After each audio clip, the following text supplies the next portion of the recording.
হ্যাঁ, অবশেষে জিম্বাবুয়ে আসছে বাংলাদেশে এবং বাংলাদেশের সাথে তারা তো 5টা টি-টোয়েন্টি খেলবে এবং এই 5টা টি-টোয়েন্টিতে বাংলাদেশ বিশ্বকাপের জন্য একটা পুরোপুরি প্রিপারেশন নিতে পারবে। এটা যদিও আমার কথা না, এটা ক্রিকেট বোর্ডের কথা, এটা ক্যাপ্টেনের কথা। এটা এটা একদম হাতুড়া সিং এর, যিনি আমাদের দেশ একদম বিশ্বসেরা একজন কোচ আমাদের কাছে, সেই হাতুড়া সিং হয়তো তিনিও ভাবছেন যেটা আমাদের একটা ভালো প্রস্তুতি হতে পারে, যেখানে উগান্ডার কাছে একটা দল হেরে আসা। হ্যাঁ, উগান্ডার কাছে একটা দল হেরে আসে, সেই দলটার সাথে বাংলাদেশ খেলবে। যদি উগান্ডাও আসতো তাও ভালো হতো ভাই, কারণ তারা বিশ্বকাপে থাকবে। তাদের সাথে খেললে তাও একটা প্রস্তুতি হতো যে না, তাদের সাথে আমাদের বিশ্বকাপে খেলা পড়তে পারে, অসম্ভব কিছুই না। তাহলে যেখানে আমি এখানে কথা বলতে আসছি যে বাংলাদেশের যেটা হচ্ছে জিম্বাবুয়ে বাংলাদেশের সময়সূচি খেলার, সেখানে আপনার প্রথম টি-টোয়েন্টি খেলা হবে 3 মে সন্ধ্যা 6টায়, ভেন্যু চট্টগ্রাম। দ্বিতীয় টি-টোয়েন্টি 5 মে সন্ধ্যা 6টা, চট্টগ্রাম।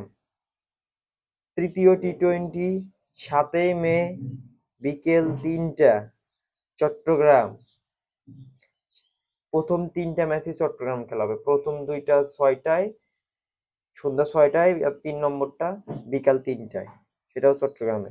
আর লাস্ট দুইটা যে হবে, যে টি-টোয়েন্টি, সেটা হবে মিরপুরে, যেখানে চতুর্থ টি-টোয়েন্টি হবে 10ই মে সন্ধ্যা 6টায় মিরপুর।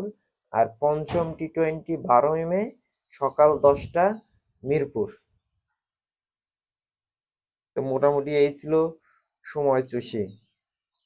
এখন ধরুন বাংলাদেশ যে এই জিম্বাবুয়ের সাথে খেলবে, তারা তো হয়তোবা অনেক খুশি, কারণ জিম্বাবুয়ে আসলে তাদের ফর্ম তারা অনেক উপরে ওঠায় নাই। জিম্বাবুয়ের সাথে খেলে যদি কোনো দু একটা ব্যাটসম্যান সেঞ্চুরিও মেরে দেয় বাংলাদেশের, 5-0-তে তারা যদি সিরিজটা জিতেও যায়, তারপরেও কি আদৌ কি সেই প্রিপারেশনটা হবে জিম্বাবুয়ের সাথে? কারণ তারা তো বিশ্বকাপে নেই, তারা উগান্ডার মতো একটা দলের সাথে তারা হেরে বাংলাদেশে খেলতে আসছে। তারপরে যদিও হ্যাঁ ভালো, যে তারপরে ভালো না খেলে তাহলে আর কিচ্ছু করার নাই। জিম্বাবুয়ে কিন্তু বাংলাদেশকে পেলে তারা ছেড়ে দিতে চায় না। তো যাই হোক, দেখি কি করে। প্রথম ম্যাচ চট্টগ্রাম, দ্বিতীয় ম্যাচ চট্টগ্রাম, তৃতীয় ম্যাচ চট্টগ্রাম, চতুর্থ ম্যাচ মিরপুর, পঞ্চম ম্যাচ মিরপুর।